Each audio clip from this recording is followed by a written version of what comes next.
A $750 million stadium, the most expensive presidential center ever built, and the largest Magic venue in the world.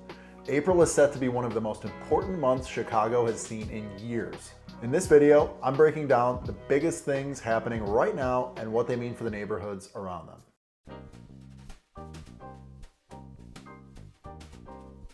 Alright, so most cities get a moment in the global spotlight, maybe once in a generation. And Chicago is about to get one this April. Chicago was picked as the global host city for International Jazz Day 2026. This is a UNESCO event led by Herbie Hancock, and it happens across more than 190 countries. So this is actually a worldwide event. From April 1st to early May, you're going to see things happening around the city.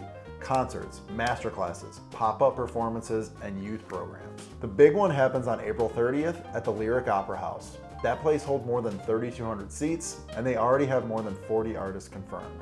The whole concert is getting streamed globally as well on YouTube, UN Web TV, all of that stuff. Now here's the thing.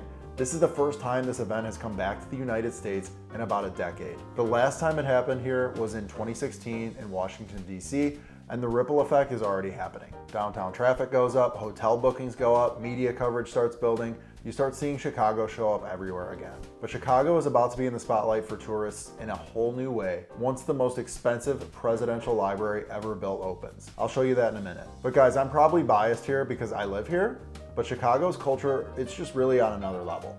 Jazz has deep roots in this city. Back in the early days, musicians came up from New Orleans, and the sound started evolving here. What people call the Chicago style of jazz really grew in the city. The International Jazz Day coming to Chicago is basically bringing the global spotlight back to one of the places where jazz really took off. That's the story Chicago gets to share with the world this April. So while everyone is watching the Lyric Opera House during that concert, something else is happening in the South Loop that's about to change that entire area. Now, if you're thinking about buying in the city or one of the suburbs around Chicago, it's really helpful to have that right person beside you. I work with buyers and people relocating to Chicago all the time, and I can help you. If you want to know your options, my contact info is in the description down below. All right, let's get back to what's actually happening around the city. For about 30 years, Chicago didn't build a brand new major pro sports stadium. That finally changed in March when the Chicago fire broke ground. And now April is the first full month where people can actually see construction happening. If you've driven around the South Loop lately, you've probably noticed it already. There are machines out on the site, trucks coming in and out. This thing officially moved from an idea to a real project. The stadium cost about $750 million. It's privately funded, so there's no taxpayer money involved. Joe Mansueto is the one behind the project. He's the owner of the fire and the founder of Morningstar. The stadium is part of the 78. That's a 62-acre riverfront development along the south branch of the Chicago River. It's a massive piece of land that's been talked about for years, and I'm super pumped to finally see something happening there. The design they're going for is what they call the Chicago school style. You've got brick and steel, kind of that exposed industrial feel that fits the city really well. It's going to have a natural grass field with an open air design. And later this year, you'll start seeing the building take shape, and the road work around that site is already changing traffic in the area. That stadium will hold more than 22,000 people. They're planning a big supporter section, suites, club seating, that whole thing. The target right now is to have it ready before the 2028 MLS season. This is a big deal, especially if you're thinking about the real estate around the South Loop. It's been kind of dead in the South Loop lately, to be honest, and this is just the right project to revive the area. While projects are still just plans on paper, buyers usually wait. They don't rush into the decisions. But things change when people can actually see the construction happening, right? It becomes real. When the excavation starts and you drive by and you see machines working on the site, suddenly it feels real. And once it feels real, buyers start to make moves, they start to make decisions. They begin factoring that future into what they're willing to pay today. So trust me, if you're looking at property anywhere in the South Loop corridor, April is really when this project becomes part of that major conversation, and it could shape the real estate market in the South Loop for years to come. And if you think the stadium is already creating a buzz on that south side, wait until you see what's about to open just a few miles to the southeast.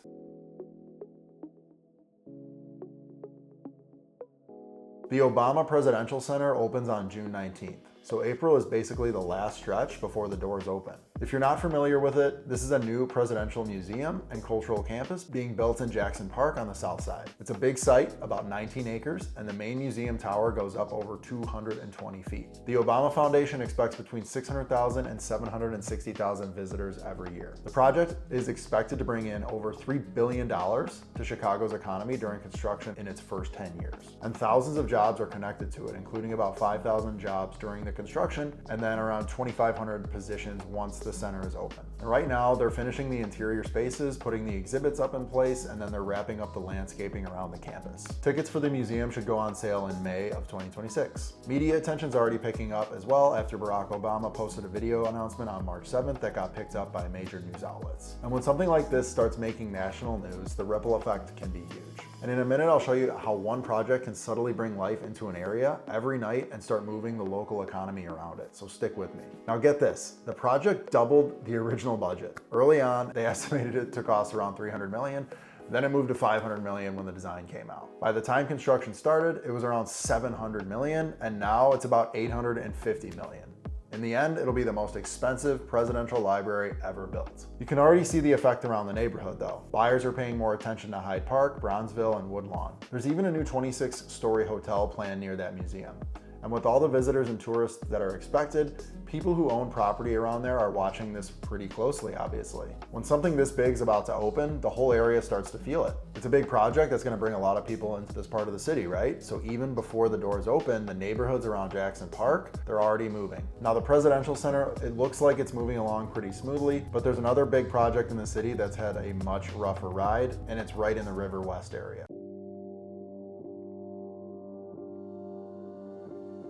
Bally's Chicago Casino. It's been under construction for a while now, and it's supposed to be the biggest casino in Illinois, but honestly, the whole project has been a bit of a roller coaster. The total cost is around $1.7 billion. The project sits in River West, where the old Chicago Tribune Freedom Center printing plant used to be. It'll feature about 168,000 square feet of gaming space, a 3,000 seat theater, 6 restaurants, a food hall, and a 34-story hotel with about 500 rooms. And we already know people will show up because Bally's has been running a temporary casino at Medina Temple while they build up the main one. Over its first year, it ranked among the top casinos in the state with around 1.3 million visitors. So the demand is pretty strong here. But the project has some bumps. At first, they aimed to open in late 2026. Now the latest estimate, it puts it closer to 2027. A few things slowed everything down. In December of 24, a wall collapsed during demolition, so construction had to stop for a bit. Then in May 25, the Illinois Gaming Board stepped in and paused work while contractors addressed compliance issues with some of the vendors on the site. They also had to move the hotel tower from the north side of the property to the south side because of water management systems along the Chicago River. All of that added more time to the project, but because of these delays, lawmakers are looking at extending the temporary casino license. That would let Bally's keep operating at Medina Temple for up to 12 more months, possibly until September of 2027, if the permanent building still isn't ready. And right now, the biggest thing hanging over this project is simply the timeline. People around River West, they see construction every day, but nobody can say with much confidence exactly when it will all wrap up. Trust me, that kind of uncertainty is something that buyers and investors in this corridor, they're definitely paying attention to it. And stick with me because all of this starts showing up in the Chicago housing market this spring, and I'll explain that in a minute. So Halsted Street and Chicago Avenue near the site, they're closed while the crews rebuild bridges and viaducts, so traffic around here is pretty brutal at the moment. It's construction zones, detours, heavy equipment, and long wait times most days. But at the same time, everyone knows what this will eventually be turning into. A $1.7 billion casino complex with hotels, restaurants, and entertainment right on the river. Projects like that tend to change an entire neighborhood. So if you're looking at property in this corridor, you're really looking at two timelines. A short-term disruption that everyone feels now, and then that long-term upside of what this place could eventually become once those doors finally open. Now over in River North, another major project opened, and it's changing the energy of a neighborhood almost overnight.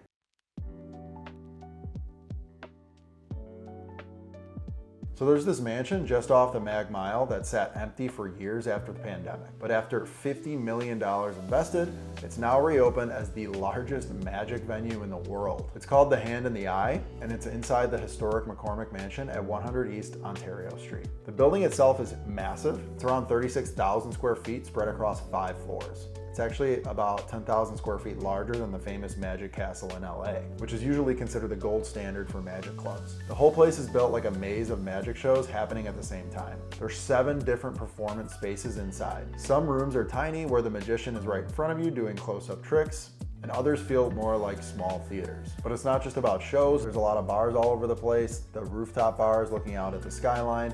There's a members dining room and a full restaurant. They even built hidden passages, which really fits the theme perfectly. And the building itself goes all the way back to the late 1890s. It's Italian Renaissance architecture, and the interior redesign was done by David Rockwell, who designed a lot of major theater and hospitality spaces around the entire world. The venue runs 7 nights a week.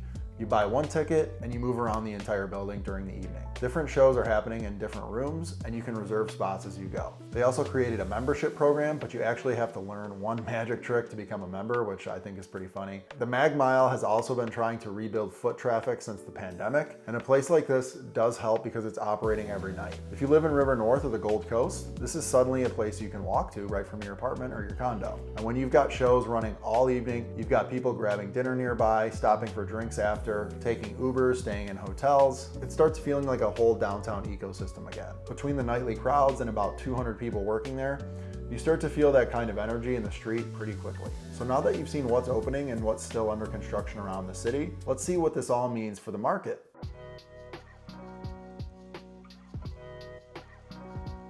April is when the Chicago housing market really wakes up. Inventory across the city is pretty tight. It's down about 25% compared to last year, and we're sitting around 1 month of available homes for sale right now. For context, a balanced market is usually closer to 6 months, so sellers still have the upper hand significantly here. But this is also the time of the year when the market starts shifting. April is historically one of the biggest listing months in Chicago. A lot of homeowners wait until spring to list because families want to move before the next school year starts, and the real estate agent's telling them, list in the spring, list in the spring.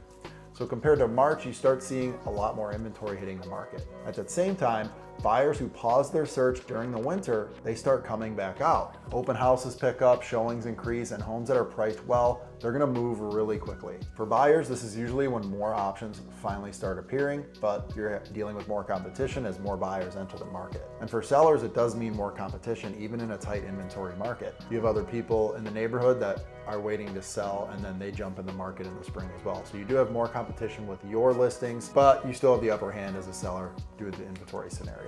Earlier this year, about a quarter of single-family listings in Cook County did see price reductions. The rule is pretty simple. Homes that are priced correctly, they sell in a matter of days. Homes that start too high, they sit a long time on the market. When new designations open, when nightlife expands, or when large projects bring jobs and visitors into an area, that eventually shows up in the housing market. Buyers start paying attention to those neighborhoods, there's more going on there. So in April, new listings are hitting the market, buyers are beginning to search, and all that activity across the city, it starts influencing real estate decisions. Spring is really when Chicago just wakes up again. I'd say it starts with the St. Patty's Day weekend and it just continues to build from there.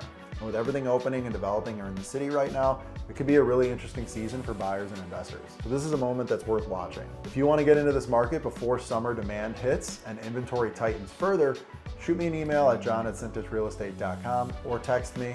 My team and I give you the data, the context, and the specific strategy to help you find the right neighborhood for your lifestyle and your budget. Let's get ahead of it now.